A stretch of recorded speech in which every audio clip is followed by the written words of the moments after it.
everybody. All right, so you have a client coming to you. They want a floral cake, but you don't like painting flowers. So what do? Well, I've come up with an easy way to make an inlay floral cake. There's only minimal painting and you're gonna have success the first time you try it. So I just need a little favor. Go ahead and like this video and subscribe to my channel. That way I can make a lot more of these little tutorials for you. All right, so here we go. Okay, so to get started with this, what you want to do first is you want to make a stencil. I just did a line drawing of a flower, but if you don't want to make your own drawing, you can always just Google floral line drawing. What you want to do is you just print it on regular paper, and then you're going to use packing tape and cover the drawing to laminate the floral drawing, and then you're going to cut it out, and so you have a nice little stencil. And then I'm just going to take a little vegetable shortening and I'm going to rub it on the back, and then I'm going to place it on my cake. It doesn't have to stick down perfectly to everywhere on your cake. You just want it to hold up there while you trace around it. So then using my scriber tool, I'm going to trace around the outline of my line drawing. And then once you have it traced out, go ahead and remove your stencil. And then with a sharp X-Acto knife, you're going to go ahead and cut out that shape.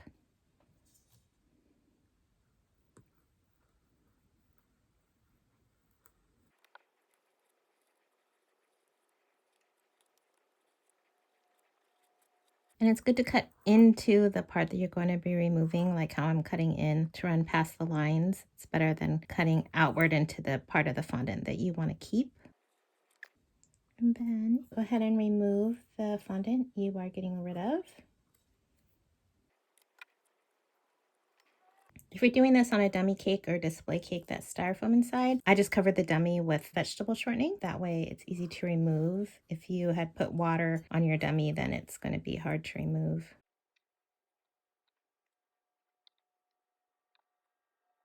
Okay, so we have the basic shape cut out. So then we're going to work in sections. Like for instance, I'm going to start with this larger flower. So what I'm going to do is just go ahead and cut that flower out. And you keep all these pieces you're cutting off. Okay, so now I have just this one flower isolated, and I'm just going to do it in some red fondant. So you want to roll it out in about the thickness of the fondant you have on your cake. It doesn't have to be exactly, but try to get it somewhat close. Okay, then I'm going to take this fondant and I'm going to stick my stencil on it like this. It already has a vegetable shortening on the back, but if you don't have enough, just add a little more so it'll stick to this fondant. And then you just want to cut it out with a sharp X-Acto.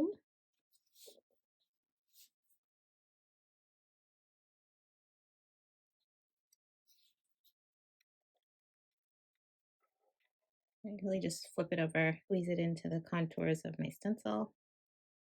I'm just rubbing some more vegetable shortening on the back.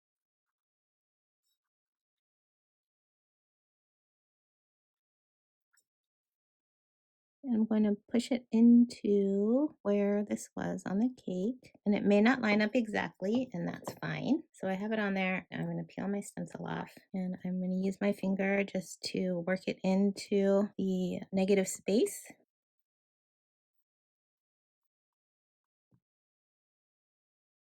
Till it meets up flush with the gray fondant. Now there's different ways you can do it. You can either freehand it close enough, since flowers are organic and they don't have to be exactly the same as this, or you can put this back on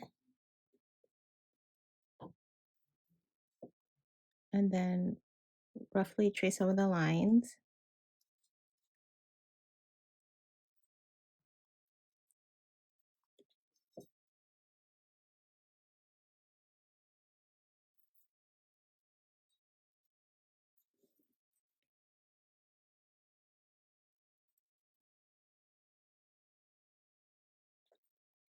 With some more complicated flowers, you might actually have to cut each petal out one by one so you can see it.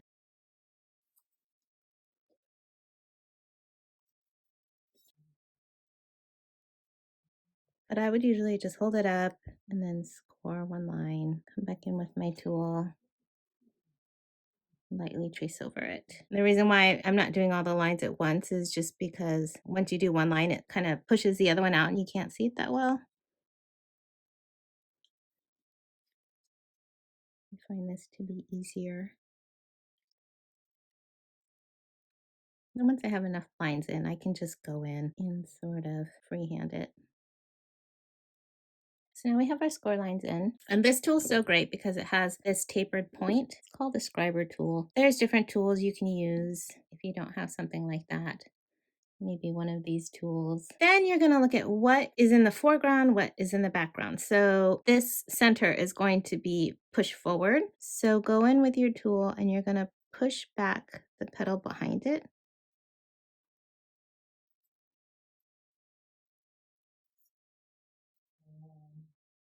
Just like that, to bring it forward. You can push all these petals back because you know this center is in front of those back petals. Like that. Then I want this petal to be over this petal, so I'm going to go ahead and push this part of this petal back. And while I'm pushing it back, I can also bring this forward by just flicking my tool, and it's going to bring this petal forward. Can you see? And then this petal is in front of this petal, so I'm going to do the same thing and push this petal back.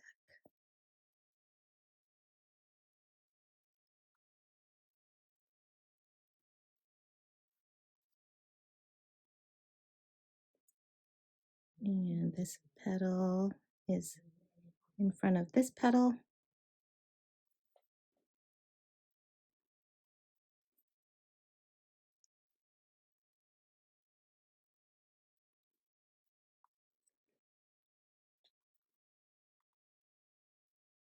Like so. Now this is all one petal over here. You see that? But this, it curls in, so this part goes back.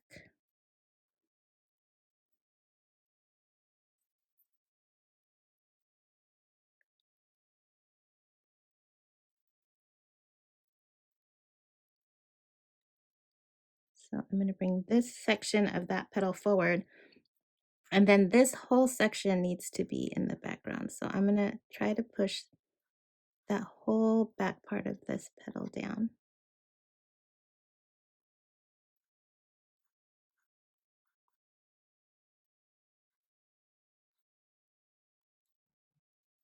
Then you can use your tool to flick this part out.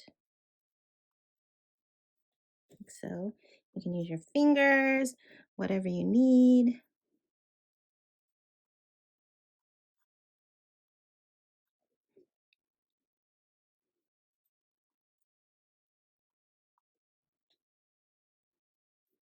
And the same goes with this one. And then this center is behind this front petal. So we're going to push that down. And it has some little lines, so it has like a center divot. So let's put that in there.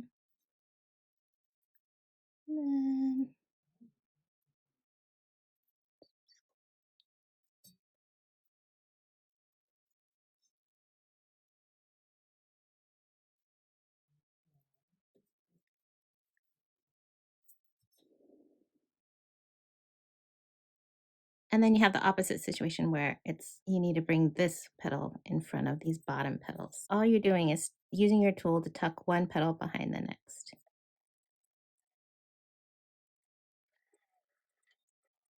Whole area needs to be recessed. Sometimes you need a smaller tool. So once you have that done, you can also go ahead and put in some score lines into your petals, which adds a lot of interest. So I'm just gonna use my tool. I'm just gonna create some lines and come in from the top just to give the petals some texture. Following the lines of the petals, this one's cupping upward. I'm gonna use my tool to drag this back out.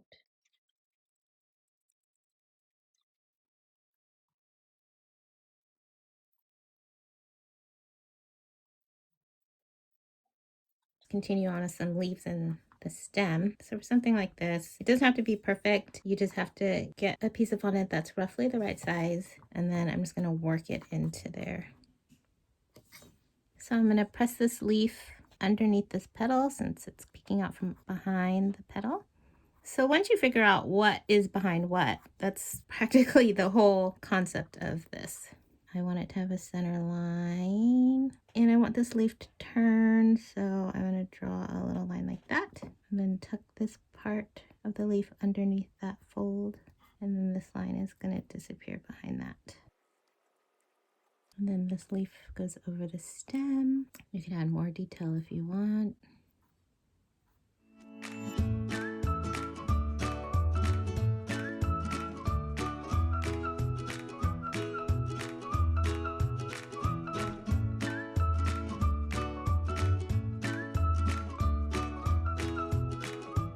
Okay, so you could be done there, but I don't want you to be done there. I want you to add a little bit of shading and color. So I have my paint palette down here. I've got some green and red, some dark brown, and some yellow. And I have some vodka on my palette too. I'm just gonna come in with a little bit of a darker green to add some shadow.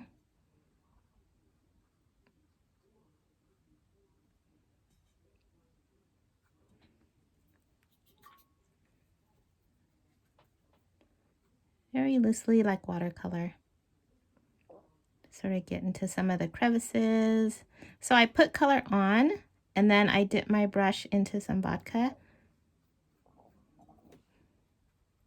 so that I can wipe some of the color off and also just move around the color.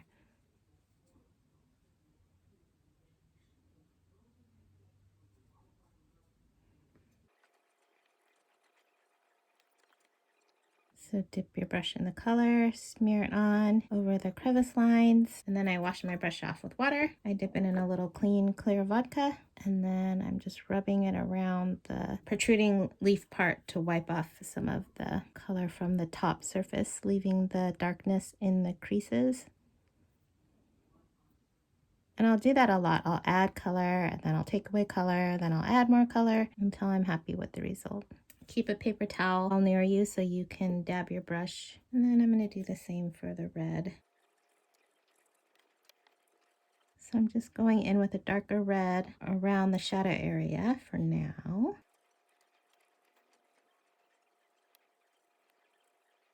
And then to create even a little more interest, instead of just putting red in the shadows, since green is red's complement, if you use them together, they create really nice shadows. So I'm going to go back into where I want the most recessed sections of my flower to be, and I'm going to go in with a mixture of the red and green. I think when you do it that way, it creates much more pleasant color harmony than if you just mix all your colors with black to get a darker color. If you mix the complementary color in with your original color, I think it makes a much prettier shadow.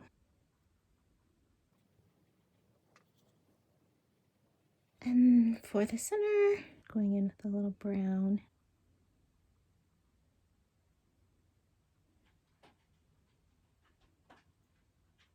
I think that's good. You can get really creative with this. You could add pearls for the center. You can come in with some gold leaf, some gold paint. Yeah, the possibilities are really endless, but I think it's an easy way to make an impactful floral cake.